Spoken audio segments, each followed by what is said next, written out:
Assalamu alaikum. My name is Miss Ali Danya. Today we're talking about Sir Allama Muhammad Iqbal. Sir Muhammad Iqbal was a Muslim poet and politician from Punjab, British India, whose poetry in Urdu and Persian is considered to be among the greatest of the modern era, and whose vision of an independent state for the Muslims of British India was to inspire the creation of Pakistan. He is commonly referred to as Allama Iqbal. After studying in England and Germany, Iqbal established a law practice, but concentrated primarily on writing scholarly works on politics, economics, history, philosophy and religion. He is best known for his poetic works, including as Rawi-Khudi, which brought a knighthood, Ramuz-e-Khudi, and the Bangi Dara. In Iran, where he is known as Iqbal-e-Lahori, he is highly regarded for his Persian works. Iqbal was a strong proponent of the political and spiritual revival of Islamic civilization across the world, but specifically in India. A series of famous lectures he delivered to this effect were published as the reconstruction of religious thought in Islam. One of the most prominent leaders of the All India Muslim League, Iqbal encouraged the creation of a state in northwestern India for Indian Muslims in his 1930 presidential address. Iqbal encouraged and worked closely with Muhammad Ali Jinnah, and he is known as Mufakir-e-Pakistan, the thinker of Pakistan, Shari-Mashriq, the poet of the East, and Hakim-ul-Ummat, the sage of Ummah. He is officially recognized as the national poet in Pakistan. The anniversary of his birth, Yawm-e Waladati Muhammad Iqbal, on the 9th of November is a holiday in Pakistan. Number 1. Early life. Muhammad Iqbal was born on the 9th of November 1877 in Sialkot, in the Punjab province of British India in what is now Pakistan. Sialkot is a city in Punjab, Pakistan. Sialkot is Pakistan's 13th largest city by population and is located in northeast Punjab, one of Pakistan's most industrialized regions. Muhammad Iqbal was born on the 9th of November 1877 in Sialkot, in the Punjab province of British India in what is now Pakistan. During the reign of Mughal Emperor Shah Jahan, according to scholar Bruce Lawrence, Iqbal's Brahmin ancestors from Kashmir had converted to Islam. However, according to Iqbal biographer Mustad Sirmir, the conversion to Islam took place even earlier, some 4.5 centuries before Iqbal's birth. Much later, around the turn of the 19th century, as the Kashmir region came under Sikh rule, his grandfather's family emigrated to the Punjab. According to scholar Anne-Marie Schimmel, Iqbal often wrote about his being the son of Kashmiri Brahmins but being acquainted with the wisdom of Rumi and Tabriz. Iqbal's father, Nur Muhammad, was a tailor who lacked formal education, but who had great devotion to Islam and a mystically tinged piety. Iqbal's mother was known in the family as a wise, generous woman who quietly gave financial help to poor and needy women and arbitrated in neighbors' disputes. After his mother's death in 1914, Iqbal wrote an elegy for her. Who would wait for me anxiously in my native place?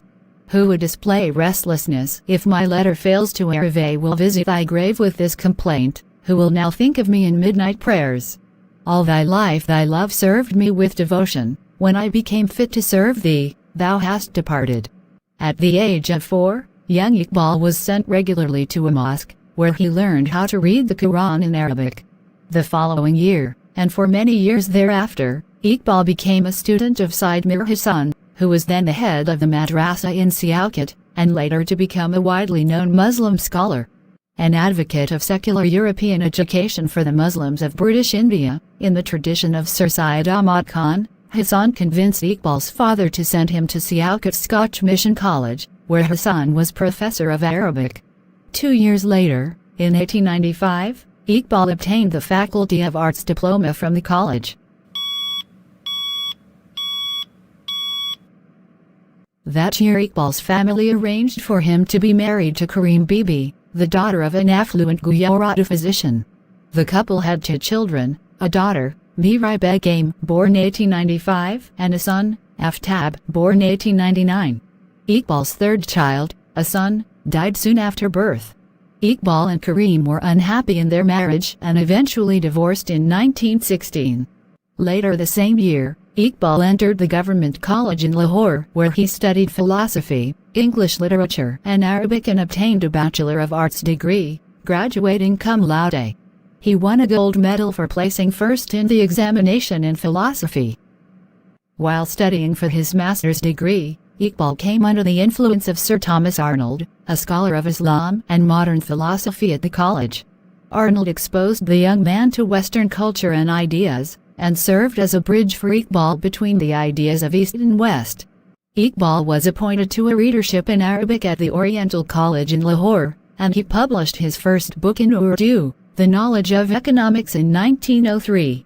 In 1905 Iqbal published the patriotic song, Tarana-e-Hind. At Sir Thomas's encouragement, Iqbal traveled to Europe and spent many years studying there. He obtained a Bachelor of Arts degree from Trinity College at Cambridge in 1907, while simultaneously studying law at Lincoln's Inn, from where he qualified as a barrister in 1908. Iqbal also met a Muslim student, Ada Faizi, in 1907, and had a close relationship with her. In Europe, he started writing his poetry in Persian as well. Throughout his life, Iqbal would prefer writing in Persian as he believed it allowed him to fully express philosophical concepts, and it gave him a wider audience. It was while in England that he first participated in politics. Following the formation of the All India Muslim League in 1906, Iqbal was elected to the executive committee of its British chapter in 1908. Together with two other politicians, Syed Hassan Bulgrami and Syed Amir Ali, Iqbal sat on the subcommittee which drafted the constitution of the League. In 1907, Iqbal traveled to Germany to pursue a doctorate from the Faculty of Philosophy of the Ludwig Maximilians Universität at Munich. Working under the supervision of Friedrich Hämmel, Iqbal published a thesis titled Background. Iqbal was born on the 9th of November 1877 in an ethnic Kashmiri family in Sialkot within the Punjab province of British India, now in Pakistan. His family was Kashmiri Pundit of the Sapru clan that converted to Islam in the 15th century and which traced its roots back to a South Kashmir village in Kulgam. In the 19th century, when the Sikh Empire was conquering Kashmir, his grandfather's family migrated to Punjab. Iqbal's grandfather was an eighth cousin of Sir Bahadur Sapru, an important lawyer and freedom fighter who would eventually become an admirer of Iqbal. Iqbal often mentioned and commemorated his Kashmiri lineage in his writings. Iqbal's father, Sheikh Nur Muhammad, died 1930, was a tailor, not formally educated, but a religious man. Iqbal's mother Imam Bibi, from a Punjabi family long settled in Samreel, a town of Sialkot district, was described as a polite and humble woman who helped the poor and her neighbors with their problems. She died on the 9th of November 1914 in Sialkot. Full citation needed. Iqbal loved his mother, and on her death he expressed his feelings of pathos in an elegy. Who would wait for me anxiously in my native place? Who would display restlessness if my letter fails to arrive? I will visit thy grave with this complaint, who will now think of me in midnight prayers? All thy life thy love served me with devotion. When I became fit to serve thee, thou hast departed.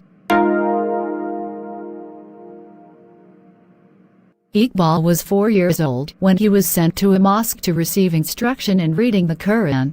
He learned the Arabic language from his teacher, Syed Mir Hassan, the head of the madrasa and professor of Arabic at Scotch Mission College in Sialkot, where he matriculated in 1893. He received an intermediate level with the Faculty of Arts diploma in 1895. The same year he enrolled at Government College University, where he obtained his Bachelor of Arts in Philosophy, English Literature and Arabic in 1897, and won the Khan Bahadur in F.S. Jalaluddin Medal as he performed well in Arabic. In 1899, he received his Master of Arts degree from the same college and won first place in the University of the Punjab. Iqbal married 3 times under different circumstances. His first marriage was in 1895, when he was 18 years old. His bride, Kareem Bibi, was the daughter of a physician, Khan Bahadur Muhammad Khan, a Gujarati physician. Her sister was the mother of director and music composer Khwaja Khurshid Anwar. Their families arranged the marriage, and the couple had 2 children. A daughter, Miraj Begum (1895–1915), and a son, Aftab Iqbal (1899–1979), who became a barrister.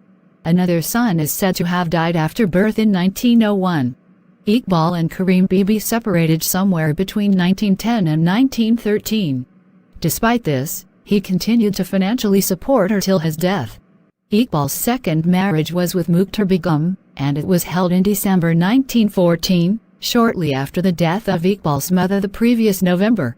They had a son, but both the mother and son died shortly after birth in 1924. Later, Iqbal married Sardar Begum, and they became the parents of a son, Javed Iqbal (1924–2015), who became Senior Justice of the Supreme Court of Pakistan, and a daughter, Muneera Bano, b. 1930. One of Muneera's sons is the philanthropist cum socialite Yusuf Salahuddin.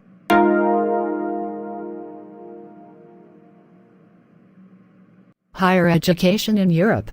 Iqbal was influenced by the teachings of Sir Thomas Arnold, his philosophy teacher at Government College Lahore, to pursue higher education in the West. In 1905, he traveled to England for that purpose.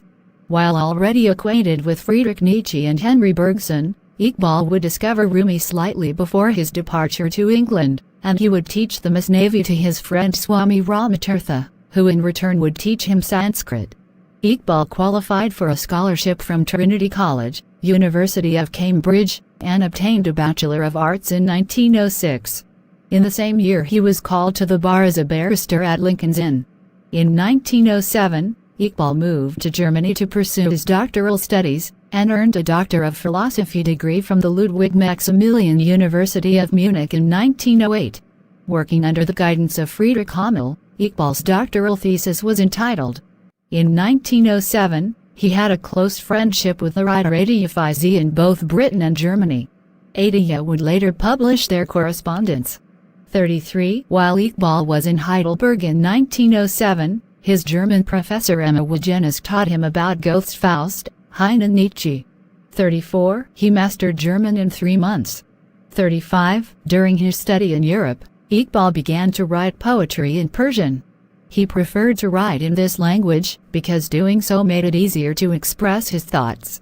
He would write continuously in Persian throughout his life. In 1907, he had a close friendship with the writer Adia Faizi in both Britain and Germany. Adia would later publish their correspondence. While Iqbal was in Heidelberg in 1907, his German professor Emma Wagenes taught him about Goethe's Faust, Heine and Nietzsche. He mastered German in 3 months. During his study in Europe, Iqbal began to write poetry in Persian. He preferred to write in this language, because doing so made it easier to express his thoughts. He would write continuously in Persian throughout his life.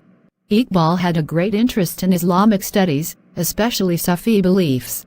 In his poetry, apart from independent ideologies, he also explores concepts of submission to Allah and following the path of Prophet Muhammad.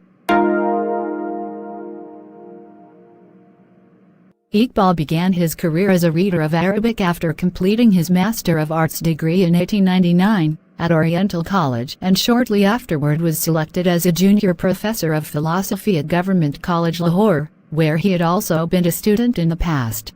He worked there until he left for England in 1905. In 1907 he went to Germany for PhD. In 1908, he returned from Germany and joined the same college again as a professor of philosophy and English literature. In the same period Iqbal began practicing law at the Chief Court of Lahore, but he soon quit law practice and devoted himself to literary works, becoming an active member of Anjumani Himayat-e-Islam. In 1919, he became the General Secretary of the same organization.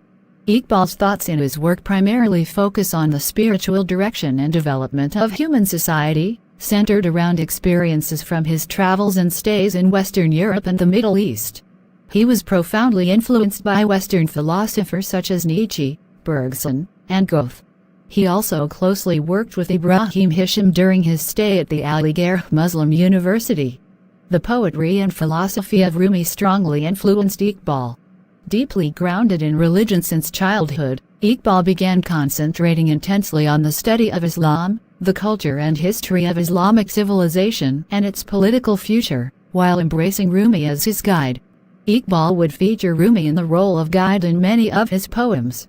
Clarification needed. Iqbal's works focus on reminding his readers of the past glories of Islamic civilization and delivering the message of a pure, spiritual focus on Islam as a source for socio-political liberation and greatness. Iqbal denounced political divisions within and amongst Muslim nations, and frequently alluded to and spoke in terms of the global Muslim community or the Ummah. Iqbal was not only a prolific writer, but was also a known advocate. He appeared before the Lahore High Court in both civil and criminal matters. There are more than 100 reported judgments to his name.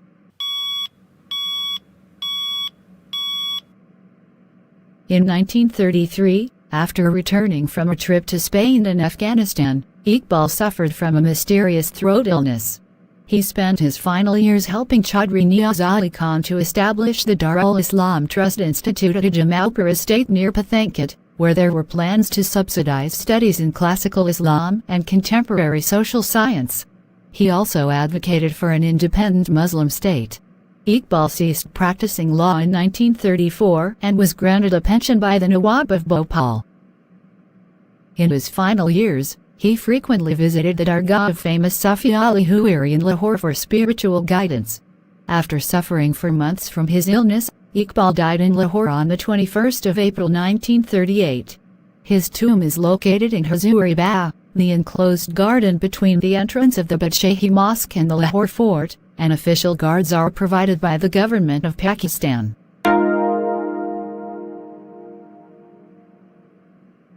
Efforts and influences in political career. Iqbal first became interested in national affairs in his youth. He received considerable recognition from the Punjabi elite after his return from England in 1908, and he was closely associated with Mian Muhammad Shafi.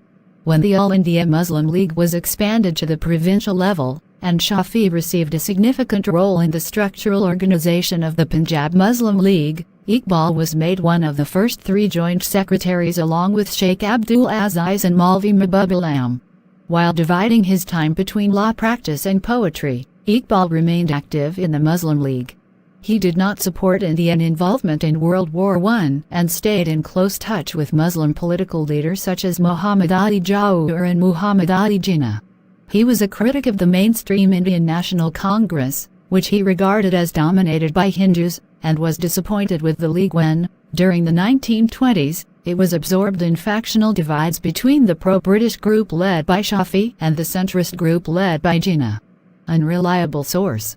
He was active in the Khilafat movement and was among the founding fathers of Jamia Millia Islamia, which was established at Aligarh in October 1920.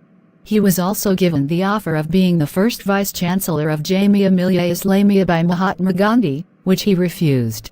In November 1926, with the encouragement of friends and supporters, Iqbal contested the election for a seat in the Punjab Legislative Assembly from the Muslim district of Lahore, and defeated his opponent by a margin of 3,177 votes.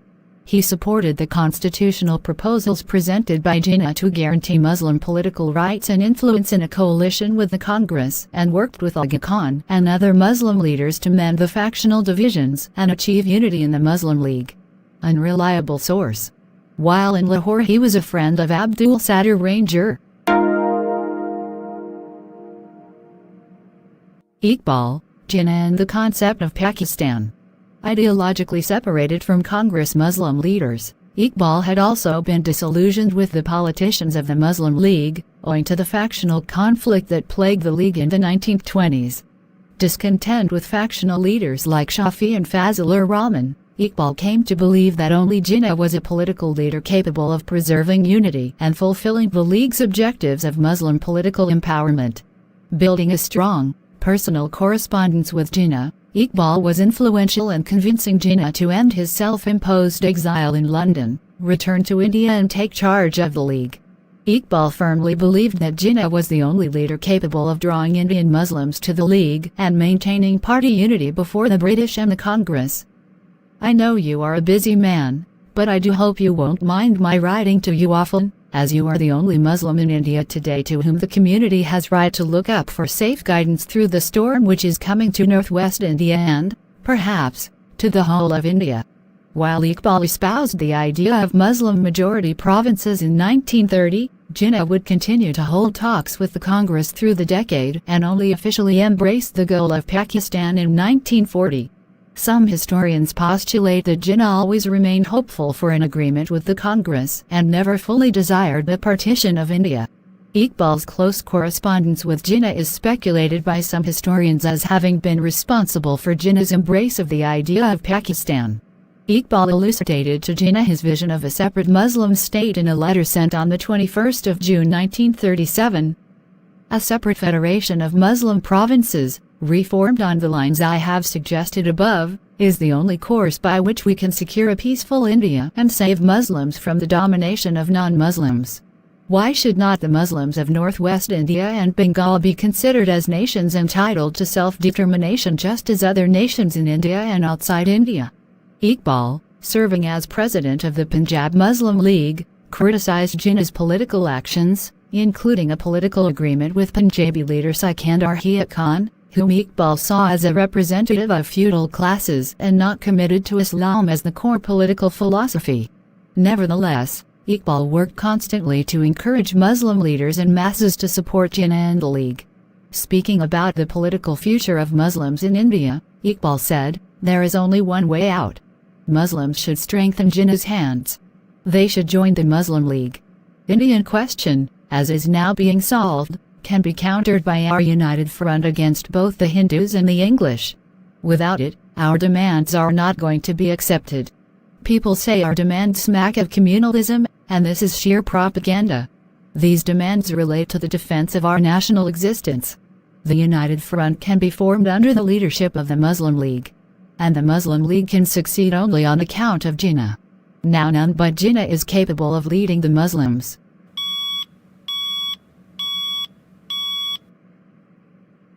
Iqbal's 6 English lectures were published in Lahore in 1930, and then by the Oxford University Press in 1934 in the book The Reconstruction of Religious Thought in Islam. The lectures had been delivered at Madras, Hyderabad and Aligarh. These lectures dwell on the role of Islam as a religion and as a political and legal philosophy in the modern age.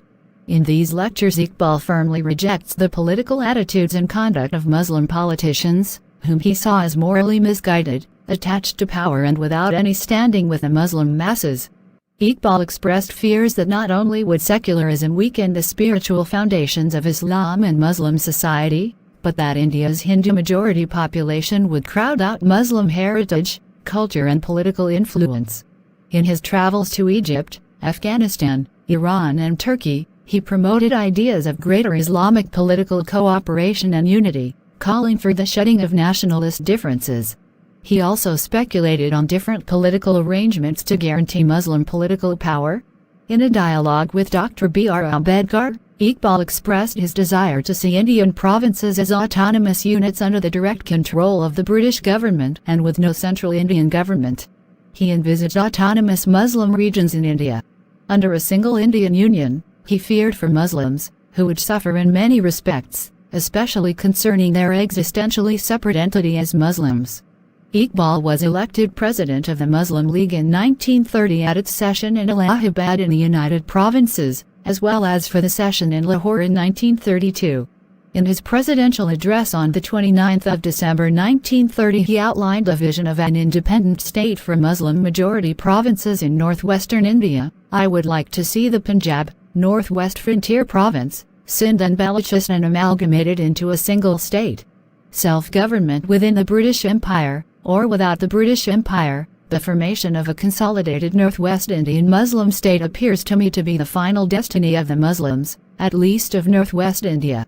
In his speech, Iqbal emphasized that, unlike Christianity, Islam came with legal concepts, with civic significance, with its religious ideals, considered as inseparable from social order. Therefore, if it means a displacement of the Islamic principle of solidarity, the construction of a policy on national lines, is simply unthinkable to a Muslim. Iqbal thus stressed not only the need for the political unity of Muslim communities but the undesirability of blending the Muslim population into a wider society not based on Islamic principles. Citation needed. He thus became the first politician to articulate what would become known as the two-nation theory, that Muslims are a distinct nation and thus deserve political independence from other regions and communities of India.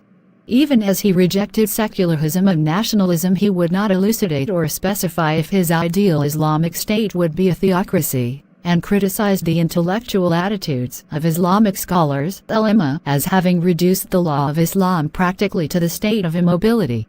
The latter part of Iqbal's life was concentrated on political activity.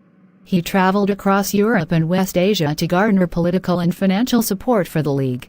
He reiterated the ideas of his 1932 address, and, during the Third Round Table Conference, he opposed the Congress and proposals for transfer of power without considerable autonomy or independence for Muslim provinces. Citation needed. He would serve as president of the Punjab Muslim League, and would deliver speeches and publish articles in an attempt to rally Muslims across India as a single political entity. Iqbal consistently criticized feudal classes in Punjab as well as Muslim politicians opposed to the League. Many accounts of Iqbal's frustration toward Congress leadership were also pivotal in providing a vision for the two-nation theory.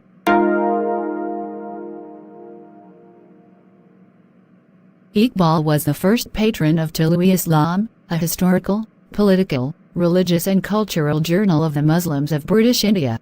For a long time, Iqbal wanted a journal to propagate his ideas and the aims and objectives of the All India Muslim League. In 1935, according to his instructions, Syed Nazir Niazi initiated and edited the journal, named after Iqbal's poem Tulu Islam. Niazi dedicated the first issue of the journal to Iqbal. The journal would play an important role in the Pakistan movement.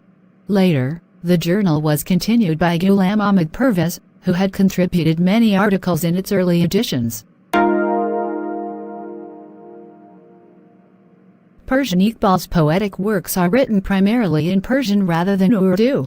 Among his 12,000 verses of poetry, about 7,000 verses are in Persian.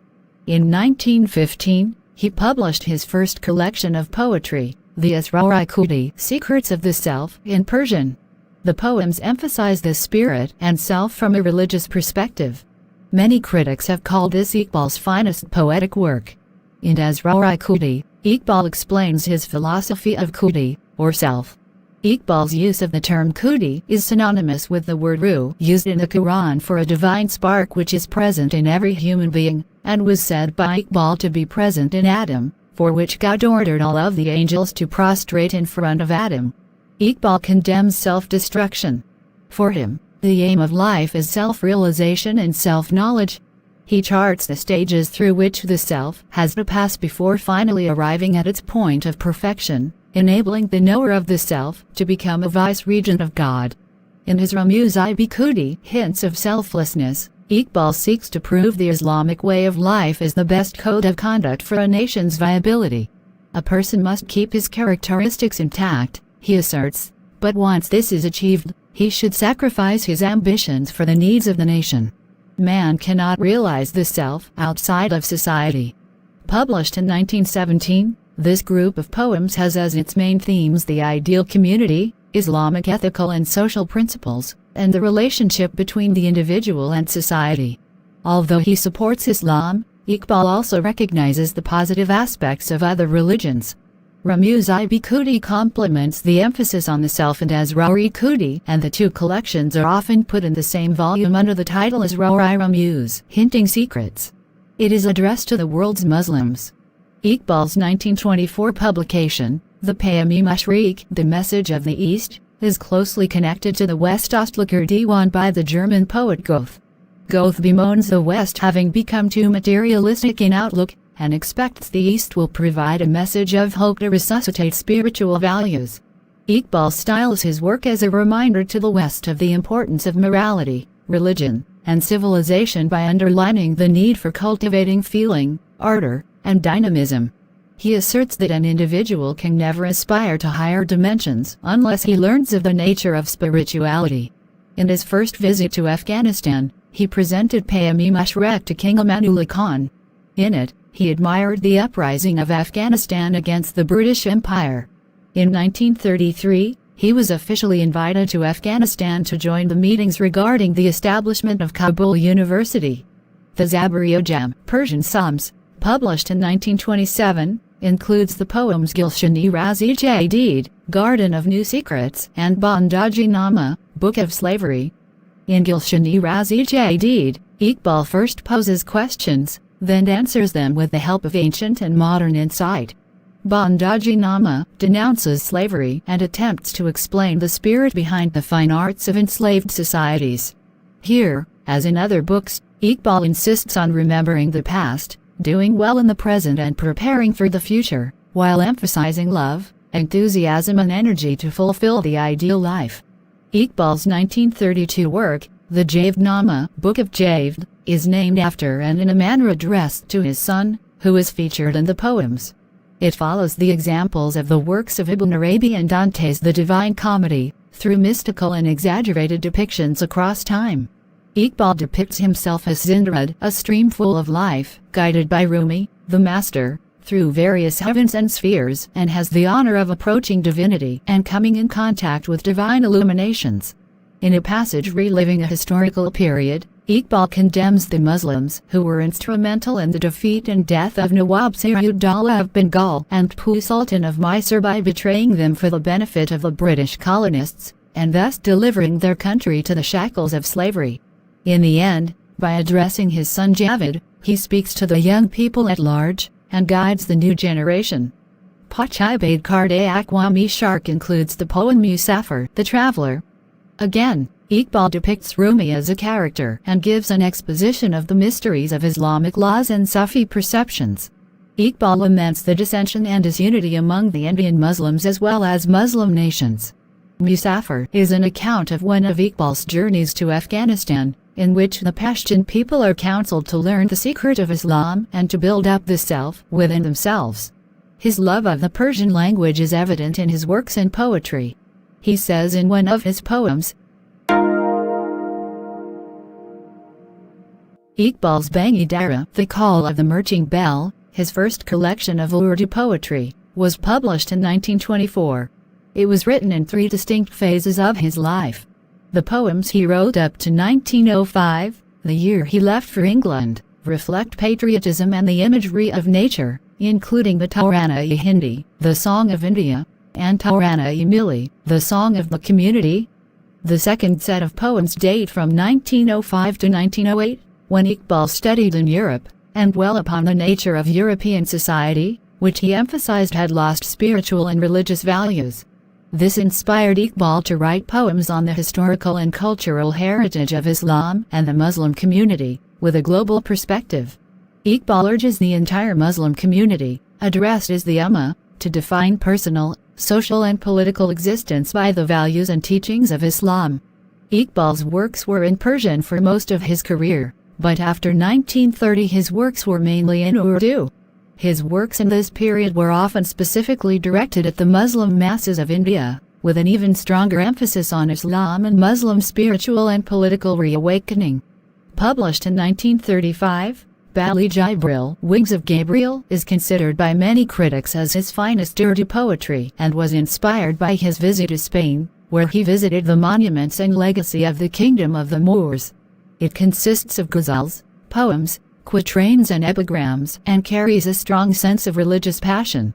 Zarb-i-Kalim, or The Rod of Moses, is another philosophical poetry book of Allama Iqbal in Urdu. It was published in 1936, 2 years before his death, in which he described as his political manifesto. It was published with the subtitle A Declaration of War Against the Present Times.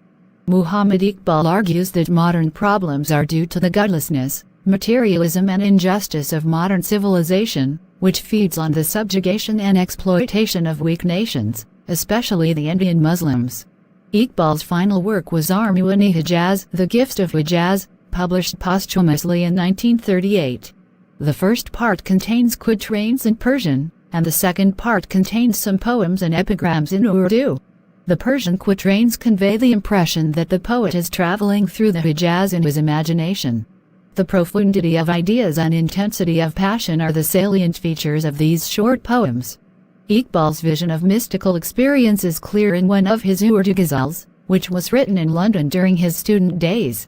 Some verses of that ghazal are: At last, the silent tongue of Hijaz has announced to the ardent ear the tidings that the covenant which had been given to the desert dwellers is going to be renewed vigorously. The lion who had emerged from the desert and had toppled the Roman Empire is, as I am told by the angels, about to get up again from his slumbers. You, the dwellers of the West, should know that the world of God is not a shop of yours. Your imagined pure gold is about to lose its standard value as fixed by you. Your civilization will commit suicide with its own daggers. For a house built on a fragile bark of wood is not long lasting. Iqbal wrote 2 books, The Development of Metaphysics in Persia, 1908, and The Reconstruction of Religious Thought in Islam, 1930, and many letters in the English language. In these, he revealed his thoughts regarding Persian ideology and Islamic Sufism, in particular, his beliefs that Islamic Sufism activates the searching soul to a superior perception of life. He also discussed philosophy, God and the meaning of prayer, human spirit and Muslim culture, as well as other political, social and religious problems. Iqbal was invited to Cambridge to participate in a conference in 1931, where he expressed his views, including those on the separation of church and state, to students and other participants. I would like to offer a few pieces of advice to the young men who are at present studying at Cambridge. I advise you to guard against atheism and materialism. The biggest blunder made by Europe was the separation of church and state. This deprived their culture of moral soul and diverted it to the atheistic materialism. I had 25 years ago seen through the drawbacks of this civilization and, therefore, had made some prophecies. They had been delivered by my tongue, although I did not quite understand them. This happened in 1907. After 6 or 7 years, my prophecies came true, word by word. The European War of 1914 was an outcome of the mistakes mentioned above made by the European nations in the separation of the church and the state. Iqbal also wrote some poems in Punjabi, such as Pyar Jedi and Baba Bakriwala, which he penned in 1929 on the occasion of his son Javed's birthday. A collection of his Punjabi poetry was put on display at the Iqbal Manzil in Sialkot.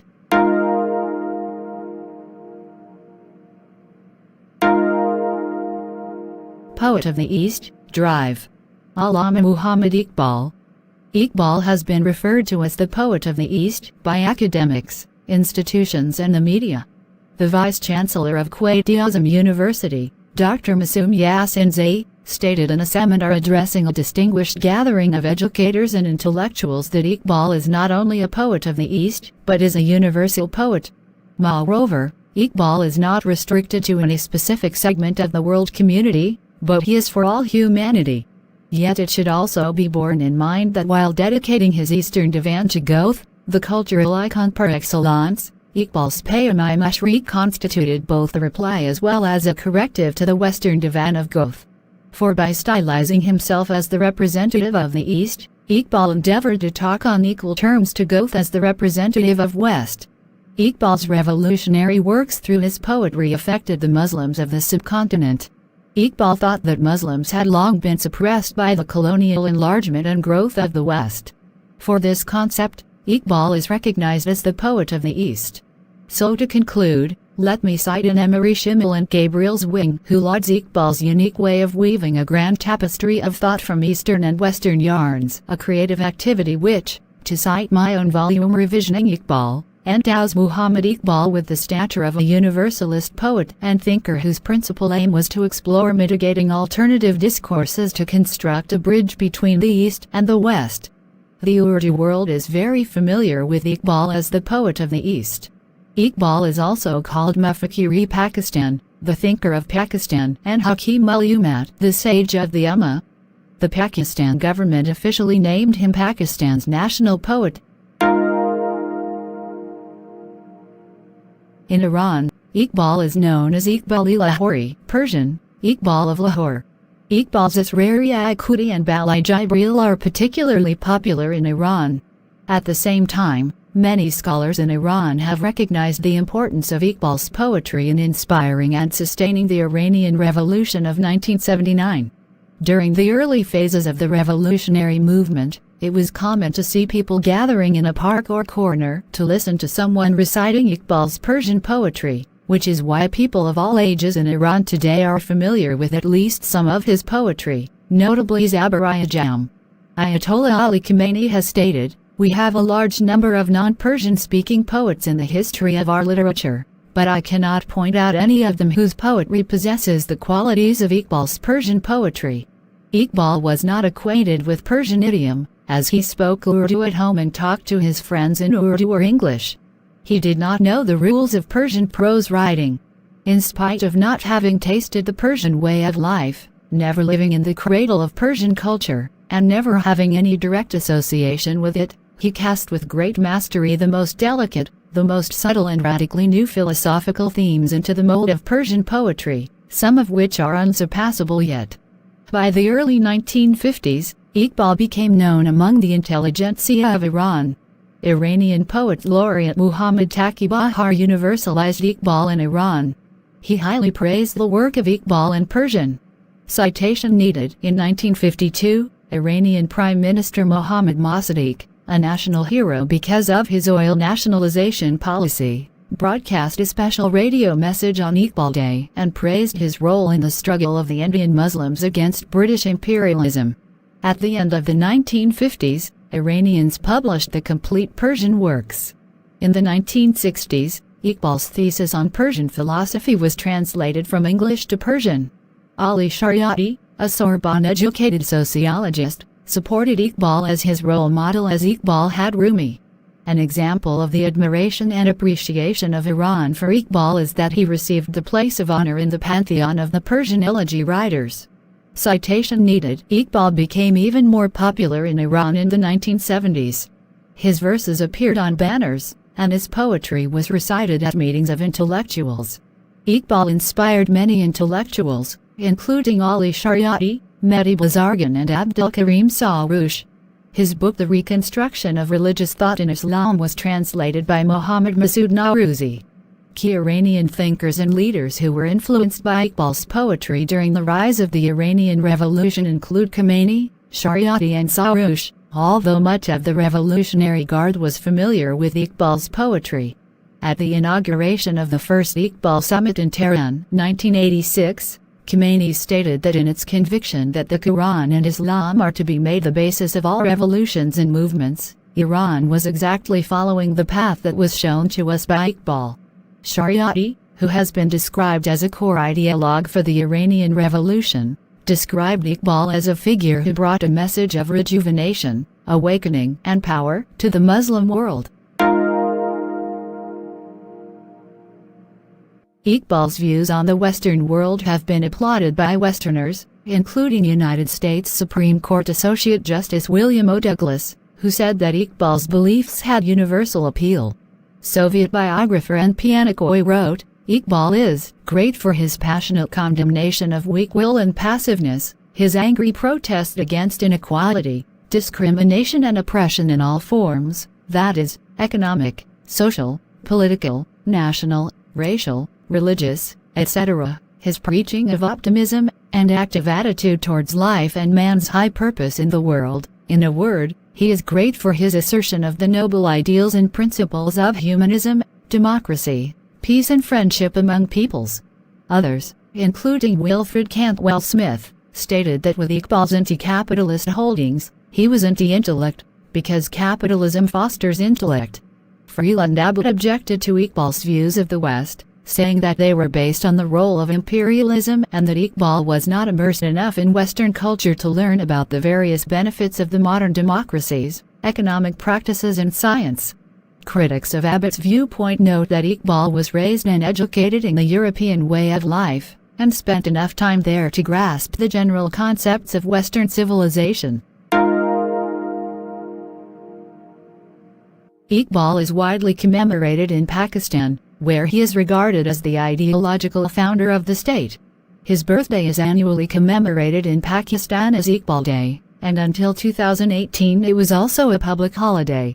Citation needed. Iqbal is the namesake of many public institutions, including the Allama Iqbal Campus Punjab University in Lahore, the Allama Iqbal Medical College in Lahore, Iqbal Stadium in Faisalabad, Allama Iqbal Open University in Pakistan, Iqbal Memorial Institute in Srinagar, Allama Iqbal Library in University of Kashmir, the Allama Iqbal International Airport in Lahore, Iqbal Hostel and Government College University, Lahore, the Allama Iqbal Hall at Nishtar Medical College in Multan, Gulshani Iqbal Town in Karachi, Allama Iqbal Town in Lahore, Allama Iqbal Hall at Aligarh Muslim University, Allama Iqbal Hostel at Jamia Millia Islamia in New Delhi and Iqbal Hall at the University of Engineering and Technology, Lahore. In India, his song Tarana-e-Hind is frequently played as a patriotic song speaking of communal harmony.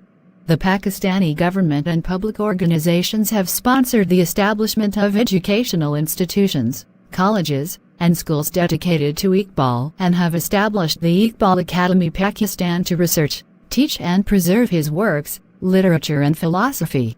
The Allama Iqbal Stamp Society was established for the promotion of Iqbal in philately and in other hobbies. His son Javed Iqbal served as a justice of the Supreme Court of Pakistan. Javed Manzil was Iqbal's last residence. Iqbal Academy Lahore has published magazines on Iqbal in Persian, English and Urdu. Today our topic is going to end.